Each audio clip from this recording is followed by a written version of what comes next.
Good evening, everyone. It is Friday, February the 14th, 2020. It is currently 8:24 p.m. Central Time. Well, I was sitting here working on my sermon for Sunday, and I was looking at a particular verse, and the more I looked at it, the more I was like, what am I going to do with this? How am I going to try to explain this? What does this mean? And so, well, I thought I would run over here real quick, hit the go live button, and kind of do a little sermon prep, right? A little sermon preparation to prepare for the sermon. I'm going to, give you the question, give you the problem, right? And we can all prepare for the sermon together. Now, for those who listen to the Theology Central podcast, make sure you know if you want to hear all the actual sermons that are preached from Victory Baptist Church, you need to subscribe to the VBC podcast. The VBC podcast is the podcast that basically, the only thing that's going to be posted in the VBC podcast is all of the sermons that are preached from the pulpit at Victory Baptist Church. Sunday school lesson, Sunday morning, Sunday night, and Wednesday. All of those sermons are posted there.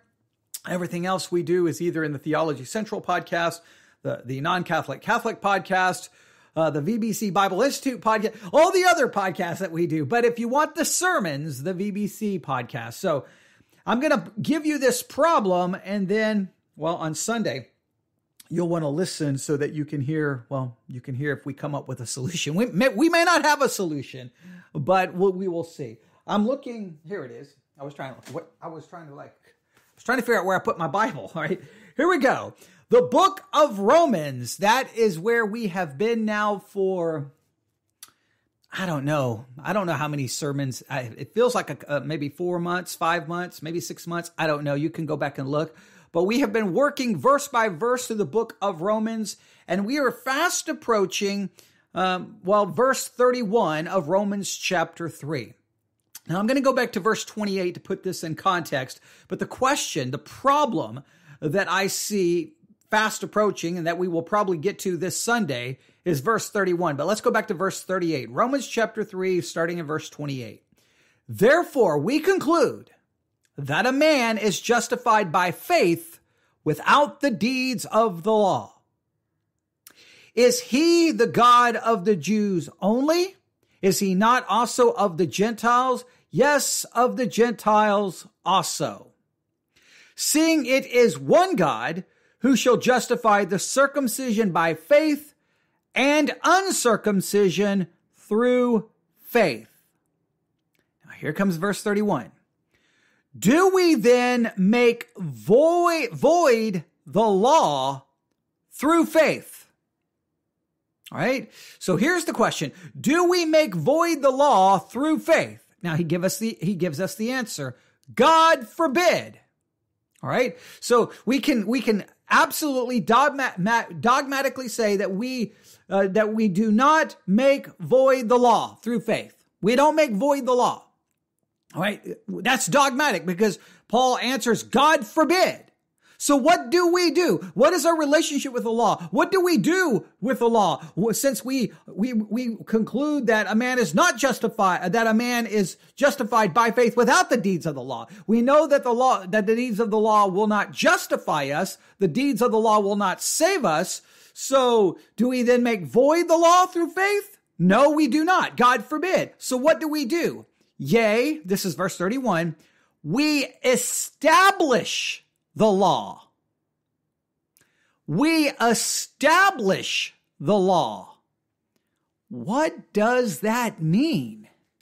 What does it mean that we establish the law? How? What does that mean? How do we do this? What is the significance of this truth? Now, I would challenge you to look up that word establish, look it up in the Greek, find out what the Greek word is, find out what it means, see if that helps you. Look for some cross references, but what does it mean for you as a Christian to say, I establish the law? All right. I don't make void the law by faith. No, my faith doesn't make void the law. I establish it. What does that mean? What are the implications of that to you? What do you need to know about it? I mean, it's right there. And then immediately it goes to chapter 4. So it just says, we don't make the law void by faith. We establish it, but it doesn't explain it. So what does it mean to establish it? Well, we got to understand the word. Look up some cross references. And then, as I always challenge you to do, 5 commentaries. Do you have 5 commentaries that agree, or 5 commentaries that offer 10 different explanations? I would challenge you. You can look at Bible Hub. I think it's BibleHub.com. And, you can start exploring and see what you find. If you have any thoughts on this, how we establish the law, what it means, email me at newsif@yahoo.com, newsif@yahoo.com. Members of Victory Baptist Church, try to have an answer ready, because on Sunday we will probably get there. And, well, I'm going to look to you to see if you can answer it. All right. What does it mean that we establish the law? Do we, I could continue to ask questions. Do we establish this law by faith? Is it because of faith that we establish the law? What does that mean? It can't mean that the deeds of the law justifies us, because it already says that that's not how we are justified. We're justified by faith, not by the deeds of the law. So what does it mean that we establish it? Does establish mean fulfill? Do we fulfill the law by faith?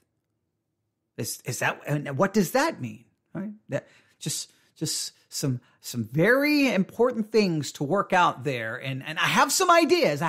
But the goal here for the sermon preparation is simply to get us to prepare for the sermon. So that's what I'm going to do. All right. There you go. That's it. That's all I wanted to say. That's all I wanted to just go live really quick and just give you this kind of problem to think about. I've done this before.